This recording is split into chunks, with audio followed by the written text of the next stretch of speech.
Alright, we got gluten hammy day today. It's Friday, 2 p.m. Should be a good workout. And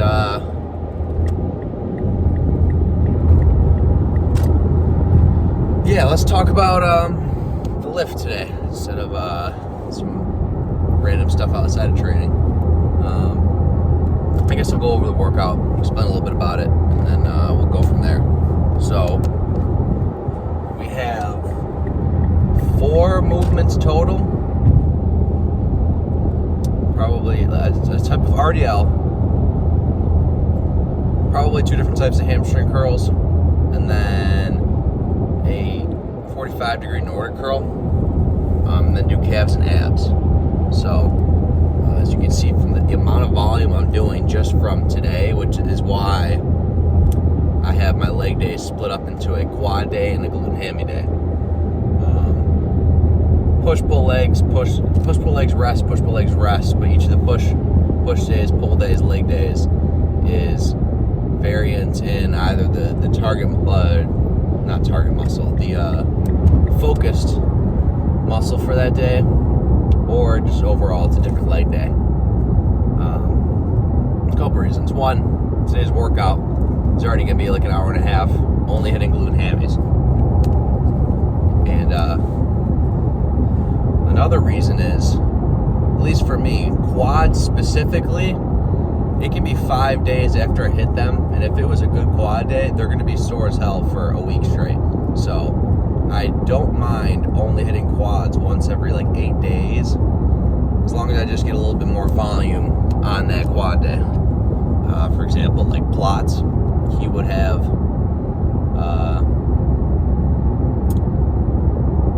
what would he have? Like 1 leg day every 2 weeks, so even half the amount I do. But you saw how intense his quad days were. Now I know not every singular thing like guys in the 80s would do is necessarily good or true, but I do know that it made sense. At least that part made sense. So yeah, that's why we're switching up, and you'll see just from the amount of things I'm gonna do today. If you're trying to actually get full like leg development, some fucking big ass thighs or some shit, yeah, you gotta have gluten hammies in there. Call it fruity, whatever, but it's part of the leg day. It's like half of your entire leg. So yeah, we'll do that. Depending on what machines are open, they should be open. It's 2 o'clock, but I may just switch up the order, which is convenient because I don't write down exactly what set and reps I do each time I go in there. Because what I really track is just if I go in, I train hard, have some movements that are 6 to 10 reps, some movements that are 10 to 15, and then everything else outside of the gym, like diet-wise, tracking my weight weekly. What am I how is my weight changing? I mean, that'll all take care of the progression. As long as I just go in there and get a good workout in, train hard. I know I'll be checking that box for training today. Instead of thinking like, oh, I need to get 1 more rep today on RDLs with 3 plates on each side or something like that. And if I don't hit that, I'll like mentally think it's a bad day. Like, no, dude, you're good. So yeah, that's what we'll do today. What else do we want to talk about?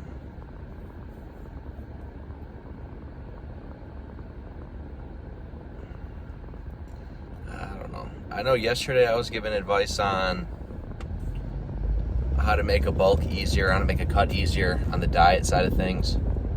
So,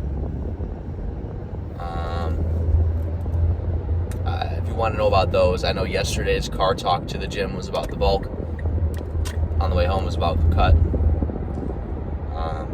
Currently 2.5 weeks into a mini cut, I think. Yeah, about 2.5 weeks. And still definitely not hungry, but that's the sign of a bulk gone right. I think it's often a misconception that you have to be hungry to be properly cutting, or you have to be full to be properly bulking. The ideal is you can bulk and be hungry, you can cut and be full. It's just at the transition points mainly when it's most convenient. So if you're properly pushing a bulk to the end of it, your calories get pretty high, and your hunger is usually shot, and properly turn it into a cut instead of just slamming your calories down to like almost nothing and thinking that's how you're supposed to cut. You gradually pull it back like you're supposed to lose the most amount of fat, least amount of muscle, and for your body to actually be happy. You can get away with a couple months of just being full while losing weight. Yeah, I remember my prep for show. I wasn't actually hungry until about a month out from show. I went 3 months of cutting with not being hungry. 12 weeks, which you could say is unheard of, but I think there's a lot of guys my age or older or younger that their biggest thing is trying to get the food down. Cutting is usually not the hardest part. And I will say, if you really push a bulk properly, cutting is a breeze. I know my prep was a breeze. Sure, you could say it was tough the last few weeks because then you get really, really hungry because of the low body fat percentage. But can I really complain about 3 weeks of being really, really hungry? Not really, really hungry. 3 weeks of being decently hungry. When you're that close to show, when you just have the show in your mind, not really, man. It's a lot different than just being a month hungry compared to if I had to go 12 weeks, 3 months of being starving. So, point being made is if you properly push a bulk, it doesn't mean it's a bad thing that you're losing or that you're not hungry while cutting. It's actually very convenient. It's honestly ideal. All right.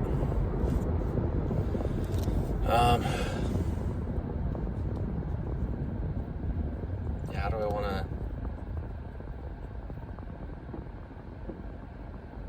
I'm just trying to think of how I would describe that. I think most guys' solution nowadays to trying to get a cut in without being hungry is just take Retta. But I mean, just like anything that has a gimme, there's always a gotcha. It may help you lose weight, but it doesn't mean it's going to give you the desired look. It doesn't mean that you're going to get exactly what you wanted out of it. I'm not saying like there's some crazy side effects or something, but there just are some side effects. But I will say, like I just mentioned, with if you push a bulk properly and then slowly pull back the food the same way that you increase the food for a bulk, you'll actually look not just skinny on a cut. Coming from experience, someone who's done that, cutting after not really having a long time bulking, that you kind of just look like skinny, you don't really work out. Sure, your goal may just be that you want abs or something.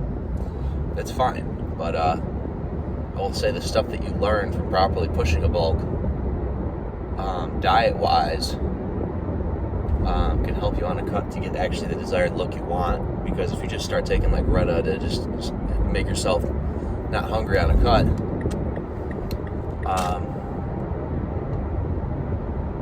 probably just end up like skinny fat, not shredded, not lean. You may lose some weight, but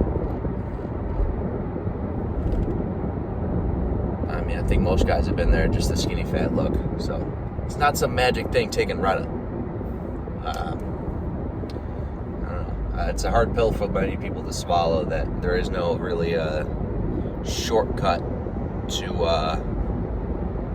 getting a desired look. Even like people that may take PEDs, like test or something, you'd be shocked at how many people take something like test and don't even look like they're on anything. Which comes down to not the fundamentals of not really understanding how a diet works and training works and all the above. So trying to find the easy way out is only going to screw you in the long term.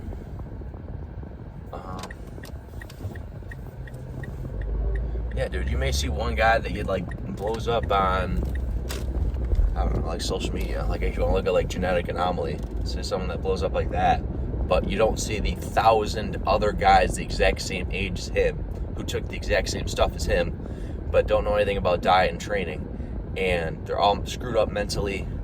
They don't look good. They look like crap, and not a desired outcome.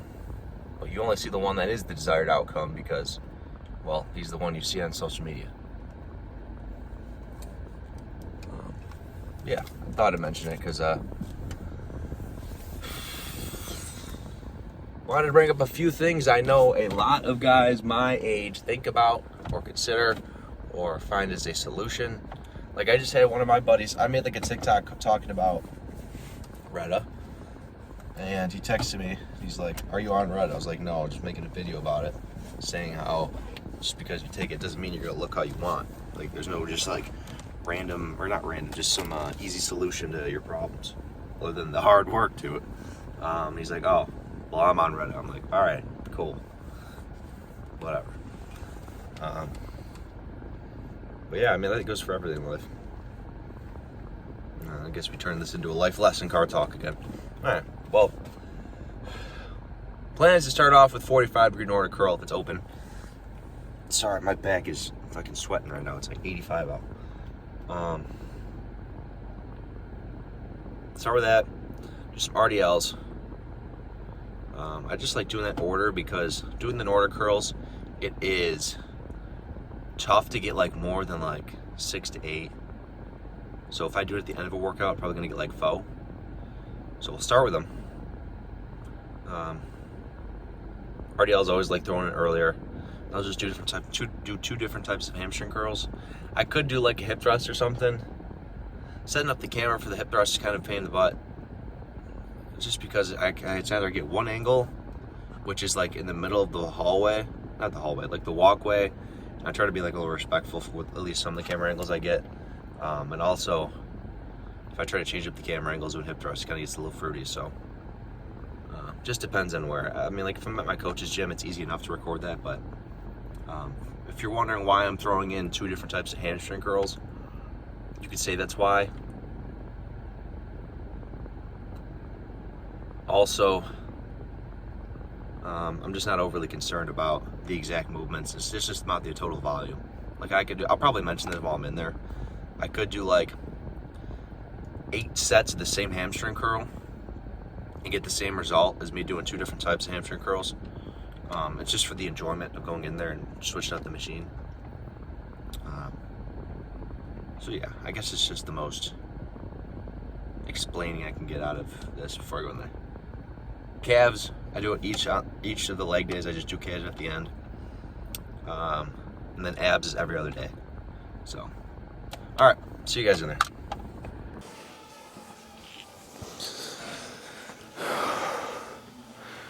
All right.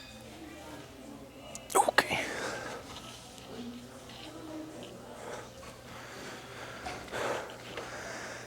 I know it's just like every time I use this, but the way I found actually your hamstrings instead of, I guess, glutes, depending on what you're trying to hit. I want to actually hit hamstrings on this. So if you push through like your thigh, like above your kneecap, going up, and keep your upper body like straight the entire time, kills your hamstrings. I used to do it like pushing through my hips, thinking this thing's like kind of like a hip thrust when I'm pushing up. That'll hit glutes, but just depending on which way you push, it changes everything. In addition to that, like, I guess I'm not gonna move the camera, but like if you have your kneecap like underneath like the bottom here, it helps. And if it's a full flat, or if it extends, it doesn't matter, but just as a bonus, if I put my kneecap underneath it, helps me focus on like actually pushing through my thigh instead of like my hips. Kind of like this.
know I haven't talked once this entire workout, which is fine, locked in, but I'll move the camera while I talk. This is what I'm talking about, doing 2 different hamstring curls. But it really doesn't matter if I did like 8 of this one and like 4 of a standing leg curl, or 8 of this one and no standing leg curl, or 4 of this, 4 of the other one. You could say there's a tiny bit of a difference with the, we want to say like angle. Kind of like yesterday when I was talking about different types of like bicep curls. I'll do one that's like elbows in front of me like a preacher curl, some to the side, some where I have it lengthened. Yeah, that's kind of like the theme for most things I do. Do you have to? No. Kind of just makes me feel like I'm having some I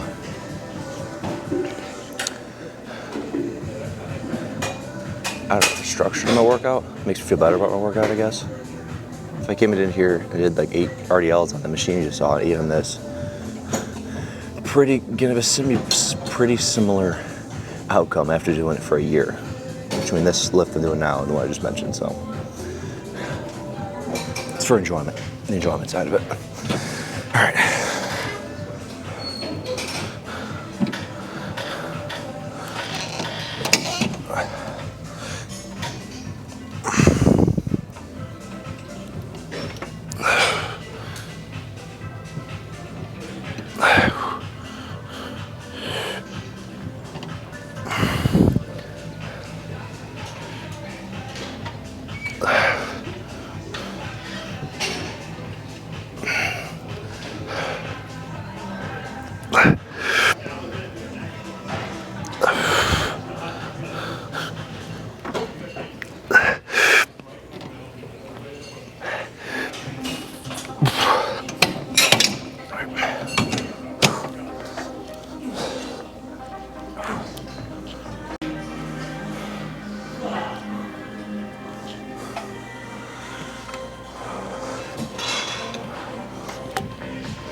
Okay, no, you're good, you're good. I'm all done.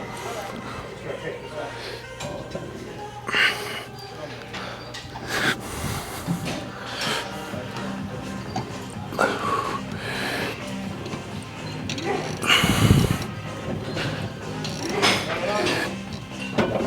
Okay.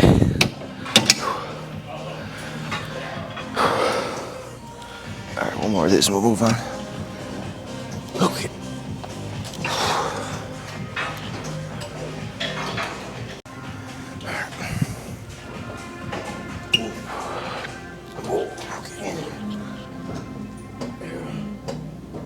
I have no idea if that's even gonna look half decent. We'll try it though. I'll move it though.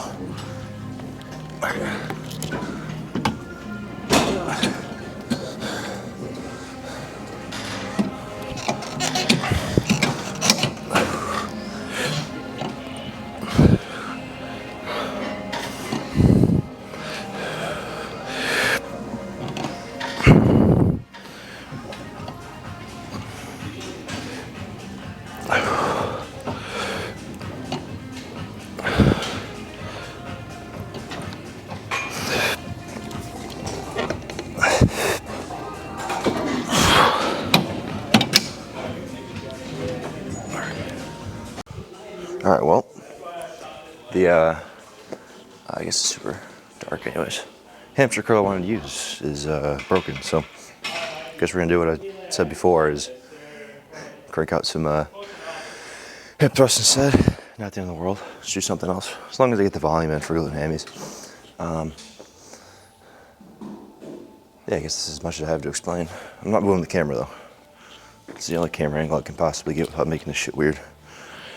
All right, we'll do 4 of these, do some calves, abs, get out of here. All right.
Up.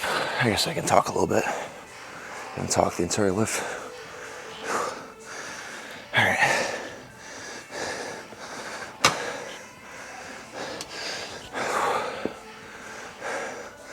Yeah, I don't know. I think a lot of guys would think this type of leg days, I guess, fruity. Honestly, who gives a shit? If you're trying to get bigger legs, I don't think you should be concerned about what other people think of a dude doing hip thrusts.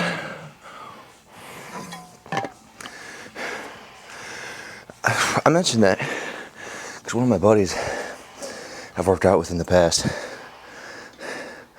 I guess kind of thought it was strange, but I don't know, dude. I guess the typical bro leg day of which I used to do.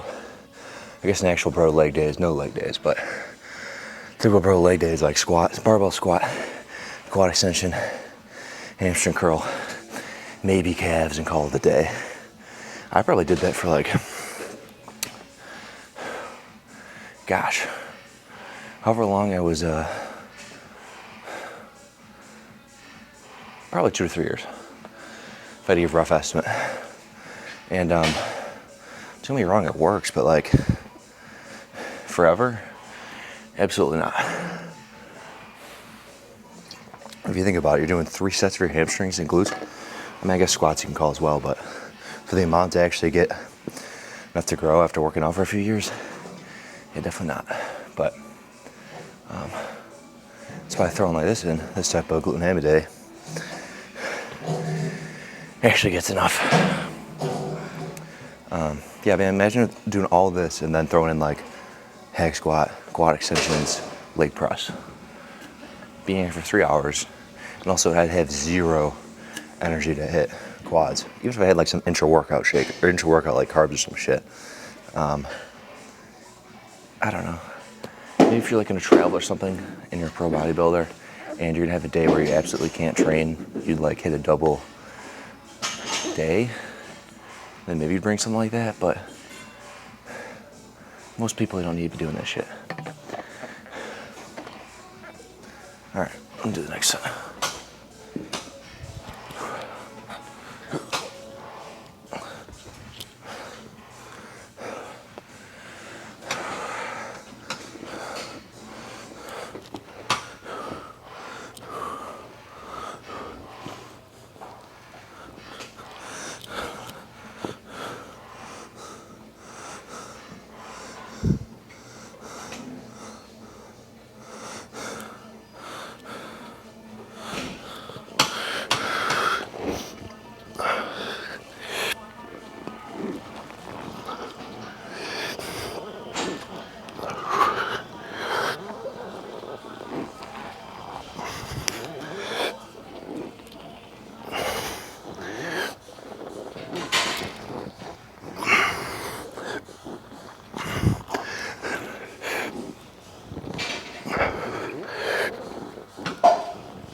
All right, straight up.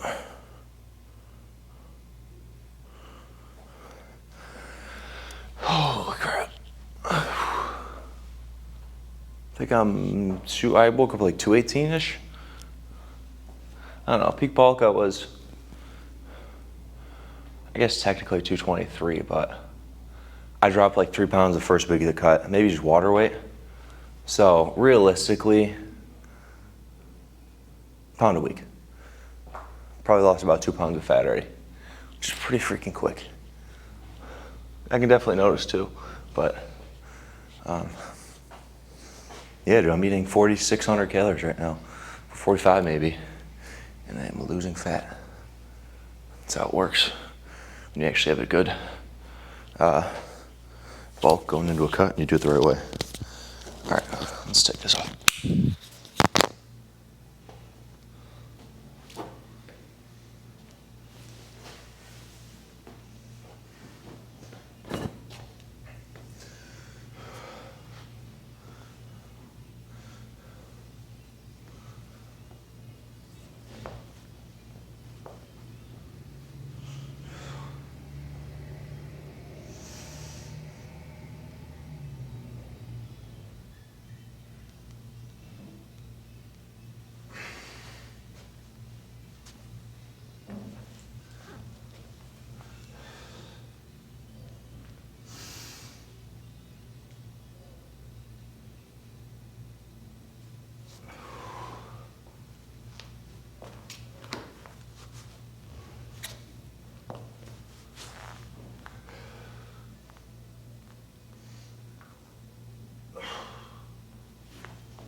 Yeah, good lift, but I mean, I know later today is going to be a pain getting the meals down. I know yesterday's talk, sorry, I'm walking all over the place. Yesterday's talk mentioned how on a bulk it's easier to get all your meals down when you're really pushing some calories when you lift later in the day. I just really wanted to go earlier today, quite honestly. So, which was nice, the workout was good, but I still gotta get 4 meals in today, and it's 4 o'clock. Not bad, not the end of the world. Fortunate enough to be able to do shit like this, but yeah, if you want to know some like tips to help a bulk with eating, tips to help cut when you're hungry, that was my 2 car talks yesterday's workout. Drive to the gym was helping in a bulk. Drive home was helping in a cut. But I don't know, I'll figure something else to talk about on the way home today. See you in the car. All right. Open the windows for a minute. Bro, my stand. It's fucking falling. All right, well.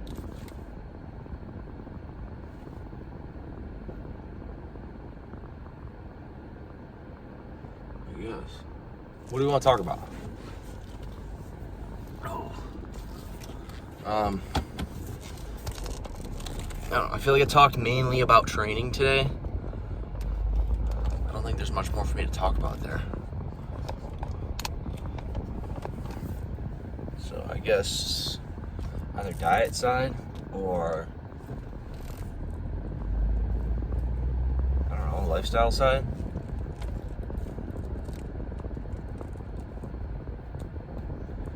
I don't fucking know. We could talk about diet a little bit, I guess, because that's really the only thing I can think of. I don't know. So let's see how I can make it related to what I got going on. 2.5 weeks into a mini cut. Probably going to be a longer cut, quite honestly, other than a mini one. But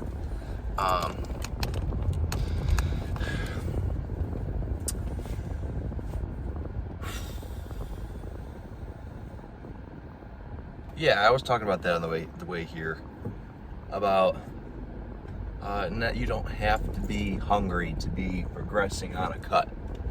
And I'll just lay out the way you kind of like manipulate your food to get a good bulk and also a good cut. Or actually, I'll lay out what I did for my prep specifically, and then it'll be easier to explain. So for my prep with my coach is we had a bulk, a very long bulk, right or before the prep, just to prime myself to be able to cut and get a really good cut. Use minimal muscle, most fat, look good, be as healthy as we can, given that we're going to like 5% body fat. So 5% body fat in and of itself isn't healthy. The sport, bodybuilding, the competing part of it in and of itself isn't healthy. But you can still take a healthy approach to something that's unhealthy. So let's dive into it. For, let me see, July, August, September, October, November, December, January, February. For about 8 or 9 months, we pushed a bulk. There's a mini cut in there, so probably like 4 or 5 months, mini cut for like a month and a half. And like 3 more months of a bulk. Before starting a prep. What that allowed is we could push the calories super, super high and help my metabolism get way higher. So we have a lot to work with to cut down.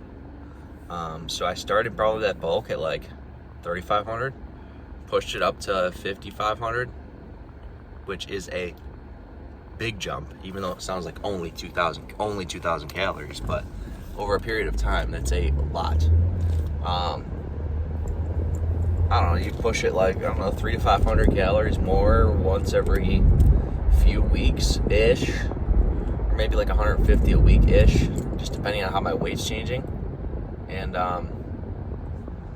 that just makes it a lot smoother bulk, get the most muscle, the least amount of fat. And the point we made is that I was able to maintain my body weight and not be able to gain any more weight sitting at 5,500 calories a day.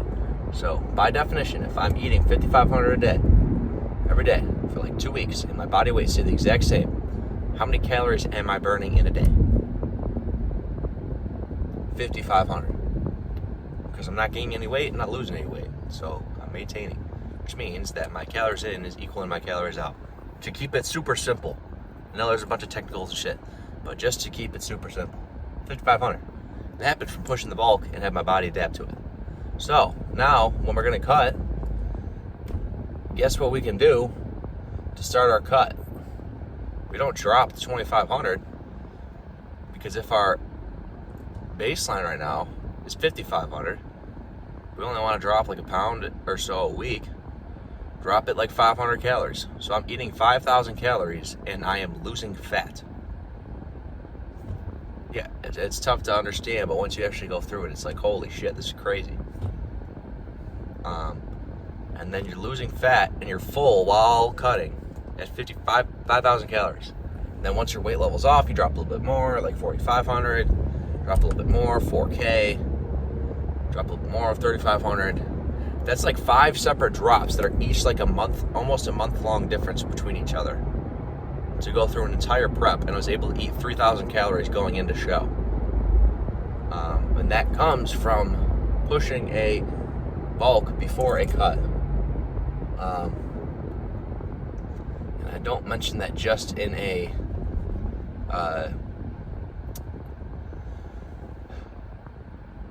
prep sense, like a bodybuilding prep sense. That goes for anyone that wants to really cut. To be honest, it's a lot easier to get a cut done and actually look better. And I will say that taking something like Retta, like I was talking about before, maybe I was talking about this chat, taking something like Retta is not gonna help you with that part. Yes, it's gonna make you start losing weight, or it can. Depending, you could still have a horrible diet on it, but it's not gonna help with that.